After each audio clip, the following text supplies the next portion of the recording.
the ends justify the means, is the most evil thing that's ever been written.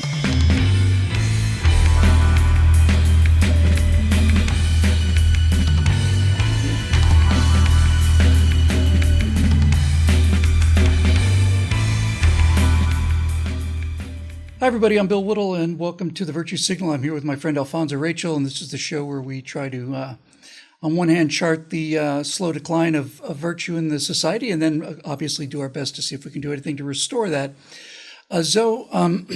Two pieces of really disturbing news from the last couple of days. One of them was that a young progressive, having heard about all of the angst caused by Roe v. Wade and then the Uvalde shooting and so on, decided he was going to go and assassinate a member of the Supreme Court. He was arrested outside of Brett Kavanaugh's house, which he found on the internet. It was doxxed, basically, specifically so that people would go to his personal house and protest against Roe v. Wade. And he had with him not just a murder arsenal, it looked kind of like a torture arsenal too. He had twist ties to bind people, pepper spray, all kinds of horrible things. I'll get to this guy in a minute.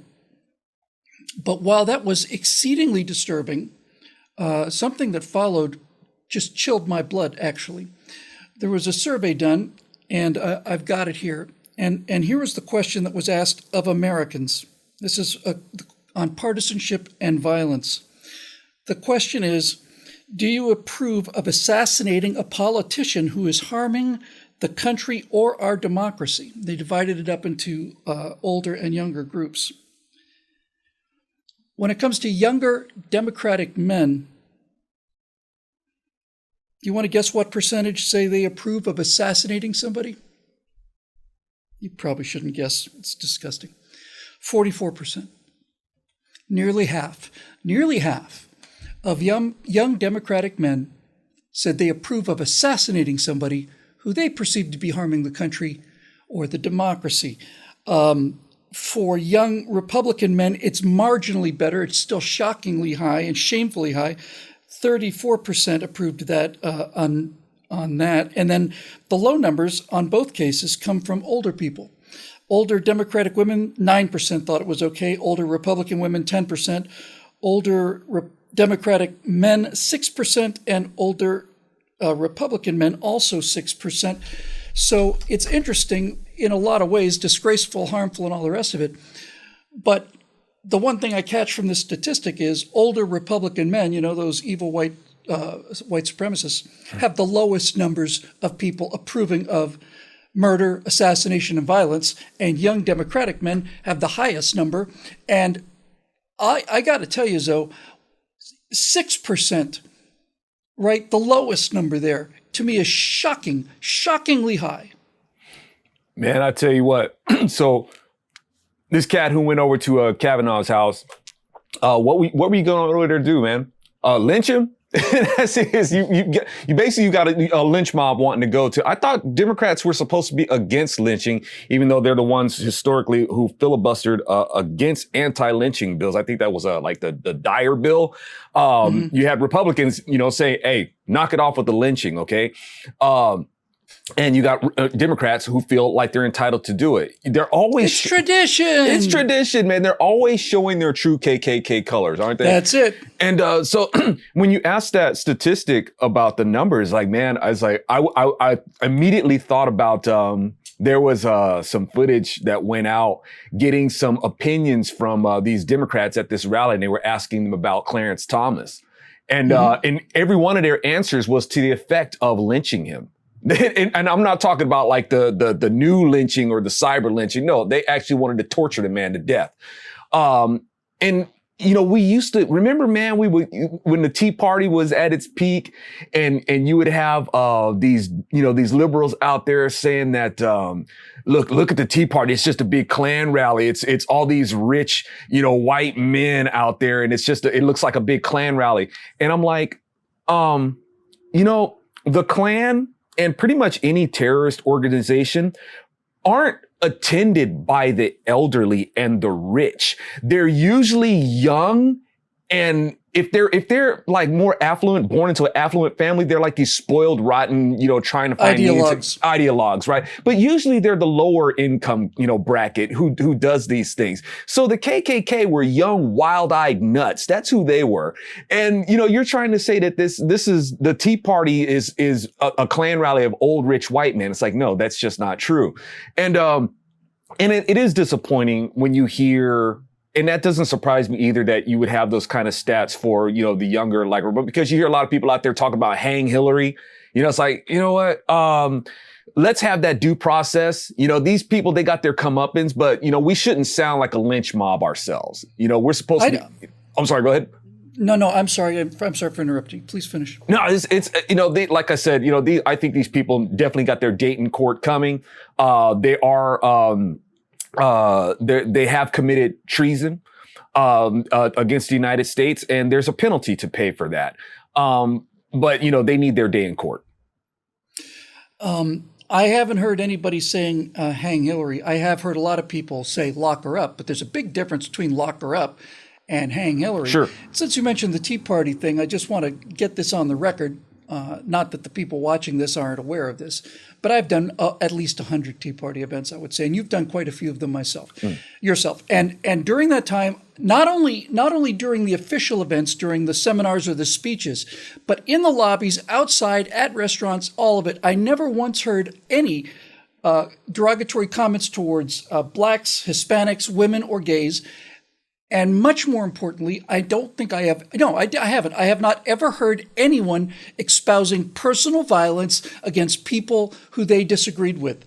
And so there are people out there, and I know a couple of them well, and they're very dear to me, who are constantly trying to find, like balance. Like, well, you've got your Republican opinion, there's a Democratic opinion, and the truth is probably somewhere in the middle. And that's just not the case in many cases, and this is one of them. Now, absolutely true that, 36% of young Republican men, that is a catastrophe, a catastrophe. But it's a catastrophe that's been brought about by the destruction of civility and the destruction of it's funny because the progressives just talk about nothing but tolerance, but when you give them something that they don't like, their first instinct is to smash things, burn things, and murder people. Yes, that's just who they are. It's like this innate disposition to just throw tantrums and have a hissy fit, over stuff that they just don't agree, and they think that this is liberty, and that's when that's the thing about being an American and having this freedom, the land of the free. It'd be great, sure, if we could just all be Americans, but the problem, and not be concerned about parties and ideologies and whatnot, sure, that'd be fantastic. But the problem is it's understanding what it is to actually be an American. People have different ideas of what it is to be an American. People have different ideas of what it is, of the land of the free, and have these liberties. And they want to take all these liberties and impose their ideas of liberty on other people. Or even when it comes down to the unborn. This is my life. It's a free country. And if I want to kill this thing that's in me, that is occupying my space, despite the whole coexist narrative, I can't even coexist with this kid for 9 months, or this thing, this glob of cells or whichever.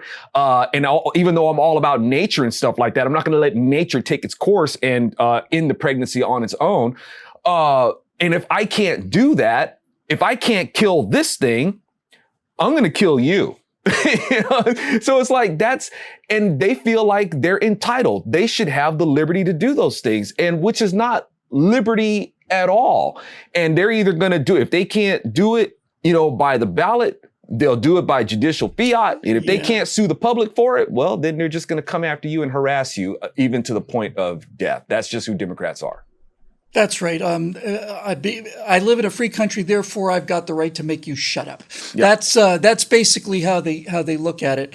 Let me say one thing that needs to get said, because one of the things that's important, I think, to maintain a virtuous society, virtuous party, a virtuous group of people, whatever you want to call it, family even, is it's not even so much self-criticism as just maintaining standards. And here's where I'm going with this.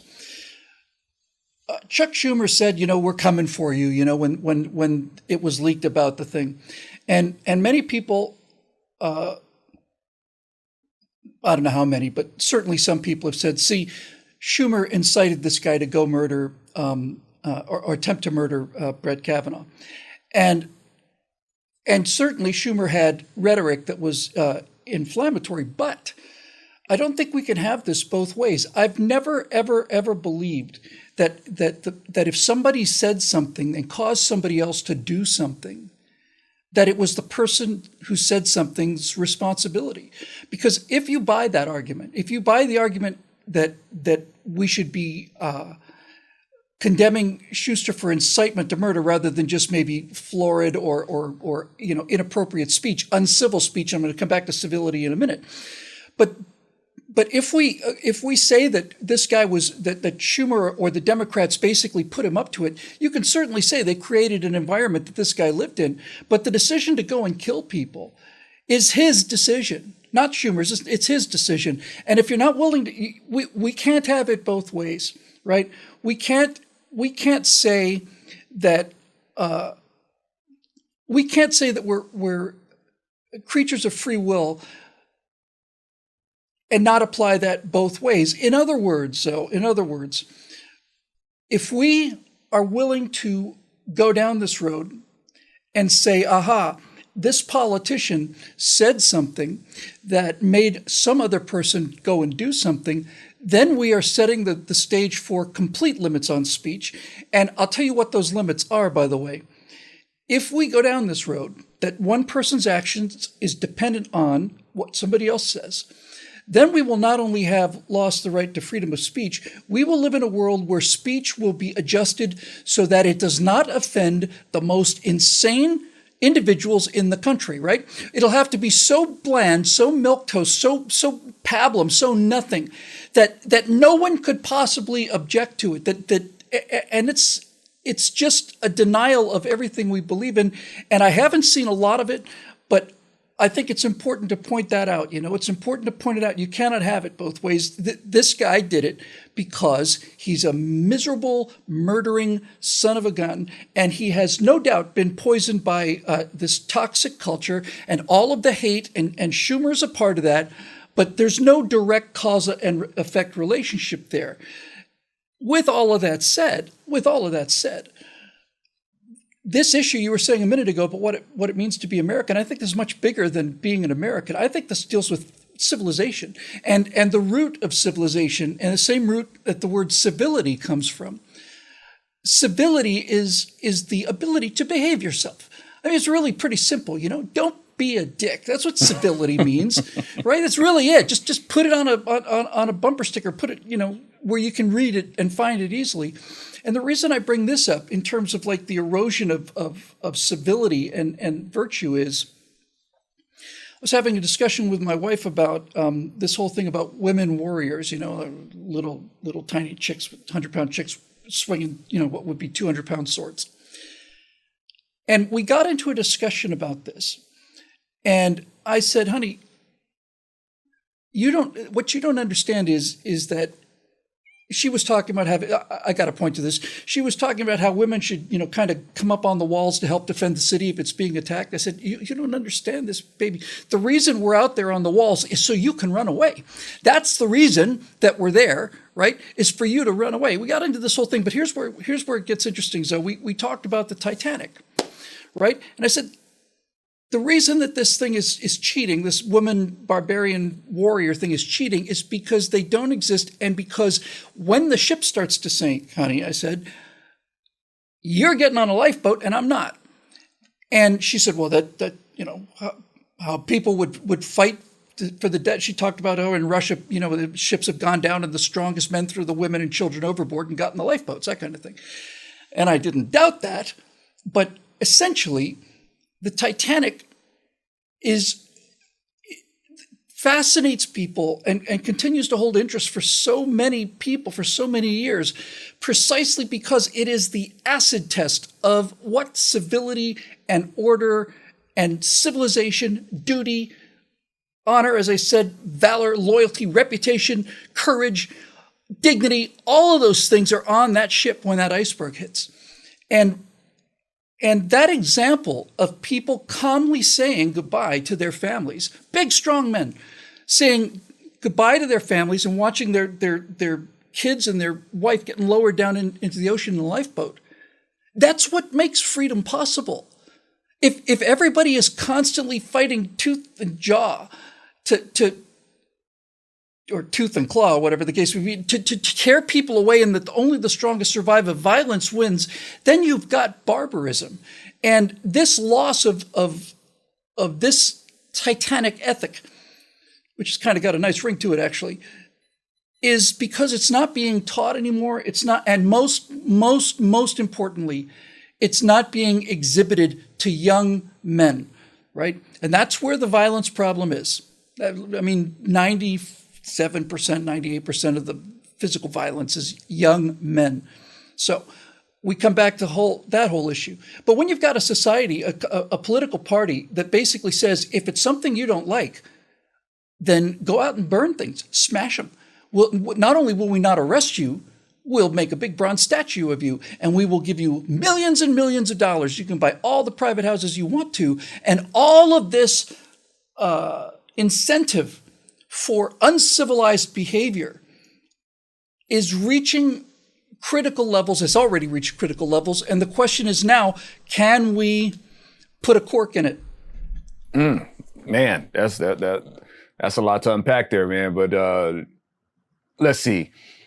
With Democrats, earlier you said, it's like they want it both ways. Of course they do. You say they can't have it both ways, not according to them. No, I'm saying they want it both ways, and they do have it both ways because of all of the media controls. But I'm talking about us there for a second. We can't have it both ways. If we're going to have a philosophy and a morality that we're going to be true to, then the rules apply all the time.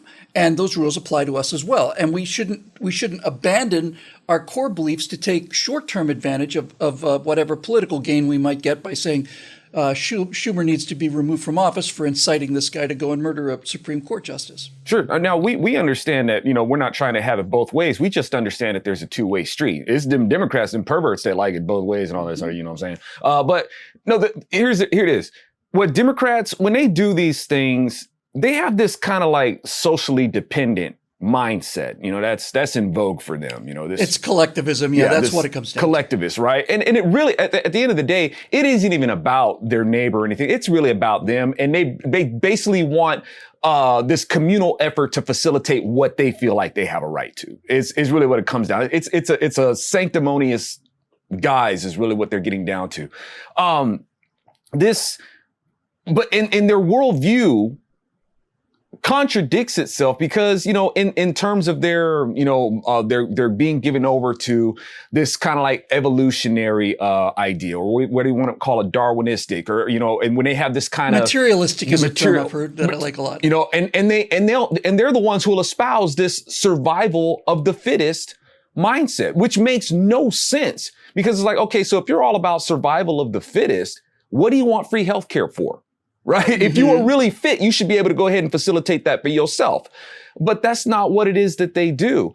And they contradict themselves further when they try to make it like it's all about being equal in this equity, but they want special treatment for other people. Now, like say, for instance, you're talking about like the Titanic. Now, in their worldview, it is the kind of worldview that leads to the men would throw the women overboard. Why? Because it's equity. And if the man wants to identify as a woman, then he should be the one to get in the lifeboat anyway. So it's like, now, but at the same time, that person— I think if the Titanic were to go down today, there would be an enormous number of people who suddenly identified as women. I mean, just a huge number of people on that boat. I suddenly identify as a woman right now. Yes. Right now. Mm-hmm. Move over. Especially if it was a boat full of these people. So, that's right. But the thing about, America, and it's in our founding documents, just like the founder says, look, man, we are appealing to the supreme judge of the world. Man, that's wired into it. We are a nation that acknowledges the God-given rights of men. Where other nations, that's not something particularly unique to them. That's unique to us. So we're built to where it's like, okay, in order of the king, the man loves his woman sacrificially. So if I got to give up my life so that you can live, so you and the kids can live, that's the way it's going to go down. That's the deal. That's built into us as That's Americans. right. You know, and unfortunately, you got these godless liberals trying to get us away from that. They can't even see, you know, when the founding documents say that, you know, we're created equal by our creator, certain inalienable rights. It's like, look, it doesn't say that we're born equal. It says we're created equal. There's really only one thing that makes us equal. One is how we're made. The marriage of the male seed to the female egg. That's how we all got here. That's the one thing that makes us truly equal. And that's when your rights begin.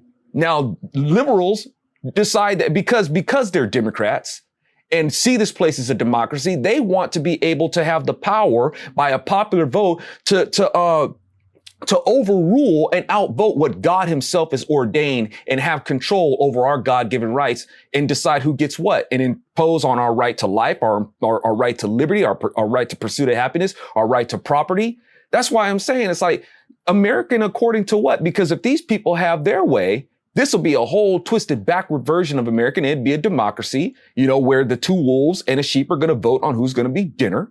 And just totally ignore that this is a republic where these laws are fixed and set and they're just supposed to be guarded. It's like, look, man, you can't intrude on that. You can't do that. No, you're not going to take that to court. The court's not going to waste their time with that. You can't impose on people's lives like that. Not on their liberty, not on their property, not on their pursuit of happiness. And that's what Democrats want to do. And if you get in the way of that, well, here they come with their terror tactics and just going to take it to the streets and do whatever kind of damage, whether by starting fires or shooting people. We have in America now, just to wrap this up, an extremely critically dangerously large malignant philosophy that is shared by tens of millions of people, if not 100 or so. One of the reasons, you got it exactly right. These are the kind of people who have no problem whatsoever fighting their way into the lifeboat because of two things. First of all ethics is situational. And I think much more importantly in that specific case anyway, since they don't believe in a judgment, afterlife, or anything like that, there's simply nothing worse than them going down on the Titanic. That's the worst thing that could happen to them, is to die in those cold waters. But the men on that boat, and by the way, no one was asking the personal pronouns of the men who stepped back to let the women get on the boat.